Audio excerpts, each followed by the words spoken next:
নাই এইটো বস্তু আগৰ পৰাই চবেই গম পাইছে, আপোনালোকে গম পাইছে যে জুবিন এই সিদ্ধাৰ্থে জুবিনক চেছ কৰি পেলালে, তাক জিৰ' কৰি পেলালে।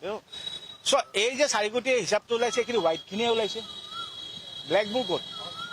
বহুত কোটি টকা আছে। মই কৈছোঁ এইখিনি হোৱাইটখিনি আৰু চবতকৈ এডভান্টেজ হ'ল তাৰ কি, সি যে প্ৰথমতে 1 মাহ 1.5 মাহ টাইম পাই গ'ল যে তেতিয়াই গোটেই খেলটো খেলি দিছে। কাৰণ তাৰ উদ্দেশ্য আছিল জুবিন গাৰ্গৰ পইচাখিনি, আৰু সেইকাৰণে তেতিয়া সেইবোৰ পইচা সি য'তে ত'তে ডাইভাৰ্ট কৰি চেছ কৰি পেলাইছে। আৰু সেইকাৰণে এইখিনি তথাপিও মই বিৰাট ভাল পাইছোঁ যে যোৱাকালি আমাৰ ৰায়টো বিৰাট ভাল, ইটছ এ ভেৰি ইম্পৰ্টেণ্ট এনে ভেৰি গুড মানে এটা ডিচিশ্যন দিছে যে চিজ কৰক। কিন্তু এই আগতে খুলিয়ে দিব নালাগে ন বস্তুবোৰ, এটা হত্যাকাৰী বস্তুবোৰ কেনেকৈ খুলি দিছে। আৰু এই 4 কোটিটো মই কৈছোঁ, এই 4 কোটি 4.5 কোটি যিখিনি আছে, আজি বেচাৰা দুখ লগা হ'ল কি জুবিনে পইচাকেইটাৰ কাৰণে ঘৰটো কমপ্লিট কৰিব নাপালে। আৰু তহঁতে এই এটা অৱস্থা কৰিলি, এনেকুৱা এজন ইন'চেণ্ট মানুহ যোনে পইচাকেইটা মানে আচৰিত পাওঁ। জুবিনক যদি হাতত তুমি 10টা নোট যদি আহি গণিব নাজানে, হাতৰ পৰা পৰি যায়, সৰু ল'ৰা ছোৱালীৰ নিচিনা আছিল। সেই মানুহটোৱে ইমান বিশ্বাস কৰাৰ পিছত তহঁতে এই মানুহটোক ললি মই এতিয়াও একেটা কথা কৈছোঁ, পইচা ললি হত্যা কিয় কৰিলি? তহঁতে পইচাকেইটাকে খাই থাকচোন, পইচা লাগে লগলে আমাক কয়, আমি আৰু গুচি তাৰ জুবিনৰ পৰা খুজি দিলোহেঁতেন। কিন্তু তহঁতে মানুহ এটা এনেকুৱা এজন মানুহে এতিয়া মানে ঈশ্বৰ পুত্ৰ বুলি কোৱা হৈছে। এতিয়া মানুহে ৰাস্তাত দেখিলে মোক এতিয়াও বয়সস্থ মাইকী মানুহবোৰে কান্দে যে গোস্বামী আপোনাক দেখিলে আমাৰ জুবিনলৈ মনত পৰে।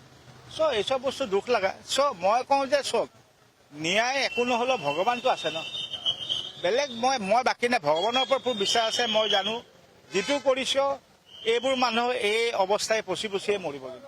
কিন্তু ব্যৱস্থাটোক লৈ ন্যায়িক ব্যৱস্থাটোক লৈ যোৱা যিটো শুনানি তাৰ ৰাস্তাত খুব দেখিবলৈ পোৱা গৈছে। বিৰাট কষ্ট পাইছোঁ মই কষ্ট পাই আছোঁ। তাৰমানে মই সেইদিনা কৈছোঁ ন, মই নিয়ম কাৰণে আহি আছোঁ।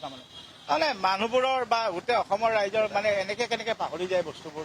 মানে কেইদিনমান আগলৈকে একদম দেহে কেহে লাগি গৈছিল, ফটকে নাইকিয়া হৈ গ'ল।